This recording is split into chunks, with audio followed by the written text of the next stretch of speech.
Karon mao ang ikaupat nga kaadlaw sa Pasko. Maayong Pasko sa tanan. Merry Christmas. I-greet inyong tapat. Pakita sa naong sa Pasko na wala na'y kwarta. Nahurot na. Maong naminghoy na hapit na. Naginahinay nagkaminghoy, no? Karon mga igsoon, nakakita siguro mo diya sa tubangan, wala pa jud maabrihi, no? Kay gabiin ako naabot. Di nila abrihan kung wala ko, no? So, muna na ang atong church organ. Naamo ni. Pero naapatay second collection unya, no? Taman maabot na atong kuta. Busy pamantaron, dagan pamantag misa, basig maabrihan na to na unya, humag paniud turik, no?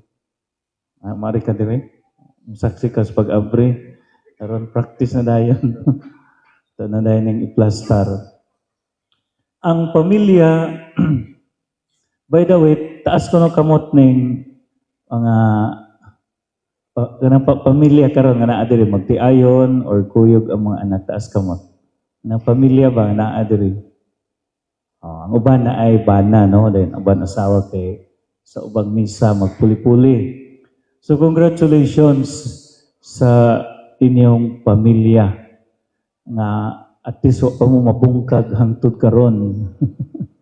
Nya diri ang mga pagbasa nagtudlo nato unsaon nga dili mabungkag, mahimong lig-on, hugot ang panaghiusa, lig-on ang relasyon sa usag-usa diha sa atong pamilya. Nya makita nato diri labi na diri sa ebanghelyo, nya diha sa pagbasa na ang mga tambag alang sa mga amahan, inahan, diha sa kaduhang pagbasa alang sa mga ginikanan.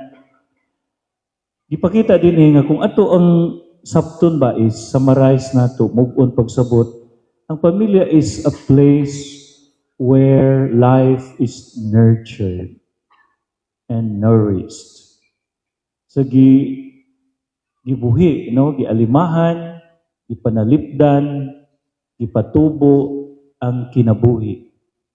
So mao nay context sa pamilya. Mag-atiman, matuto, magprotektar sa kinabuhi. Siguro mo ni akong mubo lang pamalandong na akong ipabalo ninyo. Kumusta man ang ato ang tagsa-tagsa ka pamilya? Usa ba kini kadapit nga nagpatubo, nagmatuto, no, nagbantay, nagpanalipon sa kinabuhi? Ang pinaka number one nga buhaton sa kapamilya aron mahitabo kini mga igsuon. Kay wala man lang ni magpasabot kining nourishing life, wala man lang ni pagpasabot nga kanang pakanon physically. This is the whole person. Tibuok pagkatao nga naay kinabuhi sa pamilya. Dili lang ni sa mga anak, asawa, bana, tanan nga membro sa pamilya. Kay kuha man ta body and soul. Ug ang pinaka key, yabi, aron mahitabo gini, mao ang presensya sa batang Jesus. Holy family. To nurture, to nourish, to sustain and protect life is to build up a holy family. Unya unsa man ning holy family? Nga naa si Jesus. Naa diha si Jesus. Unya unsay mahitabo kung naa si Jesus? Mao ni nga ang amahan responsable kaayo.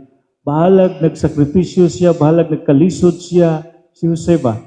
Iya yung iprotektahan ang iyang pamilya sa bisan unsa nga muguba niini. Ug dinhi ang muguba si Herodes. Muna nga ang opposite po sa pamilya kining Herodes. Ang Herodes dili lang tao, kaya wala na may Herodes ron. Naalay mga naliwat sab ni Herodes, mga batasan ni Herodes. Ako lang number one na point out mga igsoon kining mga Herodes sa atong panahon karon, labi na sa atong mga bag-ong generation. Kini bang mupugong, mupakgang, nya mupatay og kinabuhi diha sa sabakan. Abi daghang kong nahinabi nga mga babae nga nakahimo og mga abortion. Grabe ang iyang sakripisyo, ang iyang suffering. Kay this is the very opposite of being a woman. Mao ni ang sukwahi kaayo nga buhat sa usa ka babae. Because ang babae is naturally made. Muna ganang uban, di na lang yun magpababae-babae. Kay naa himo ang Ginoo nga babae. Dili magbuot-buot. Ang babae is naturally made to nurture, to nourish, and protect life. Muna kung ang babae na muihaw sa kinabuhi dahil siyang sabakan, grabe ang kaguba sa iyang pagkatao. Iya gining balunon hangtod sa kamatayon.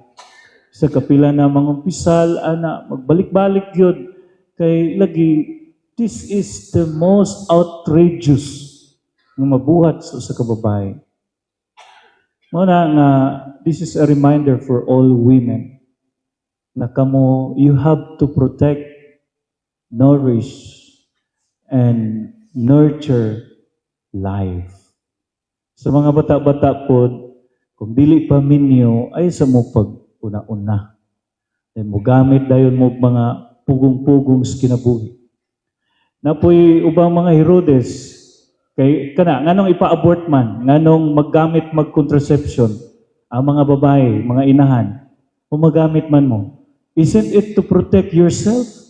Mao man ni si Herodes, iyang ipapatay ang bata, o niya, gipatay ganyang mga bata, innocentes, to protect himself, to perpetuate power.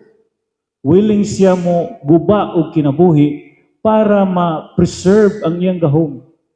So mga babae, kanus aman mo action o plano, abort o gamit o contraception, batok sa kinabuhi, ang imong interest, maguba akong figure, basig di mi kabuhi, daghang kay mga rason, giinsulto ninyo ang Ginoo ang inyong intellect. Butong gitagaan tag-utok aron bisag unsay mga kalisod nga atong maatubang sa kinabuhi, uban sa grasya sa Dios makaya gina, pero atong solusyon kay patay man, contraceptives man, vasectomy, ligate. Di naman ko kapugong sa akong biga pader, magpaligate na lang ko. Ha? Mao kay nang gitagaan kag utok aron makapugong ka ana. So ako pareha pugong baruganan nimo, tanan ninyo mga anak diri sindangan karon, buros na. Pwede naman kung ako, mga anak po ko nga, parokyano sindangan, pasaylo ako ninyo. Sa akong 2 ka tuig diri, mga 5 na ka babae akong napaburusa. Ano naman pa der? Di ko kapugong sa akong biga. Pabaksiktumin na lang dahil ko. No. Herodes na. Mga igsoon, bantayan na nato kining mga batasana, kay bisag wala na si Herodes, pero ang iyahang mentality, ang iyang ideya, to preserve myself, to promote what I want. Kanang gitawag na to, pro-choice, Herodes. Kaya ang imo ra yung lawas, ako mo'y magbuot, i-preserve unsa akong gusto, maura gina akong tumanon. Herodes kang dako. Bahalag masakripisyo ang ubang kinabuhi, basta ang ako. So that is the very opposite of a family. Muna ang mga tatay nga dili gyud kabiya sa bisyo. Bahalag naguba ang kinabuhi sa mga anak kay basta magbisyo gani ka. Maot gyud nag-ihemplo sa imong mga anak, di gyud na maayo. Pero di sab ka. Kay imong yung palabihon imuhang bisyo kaysa kaayuhan sa imong pamilya. Samot mangulata na ka sa imong asawa, anak, di pong mga babae, nagtuong exempted mo, halag yun, disag nagkalisod, sige yun, manicure, pedicure, tapulan kay sa nga tanan, o kay kalimpios balay, hala, manicure, pedicure. Pero ang balay, kawakat.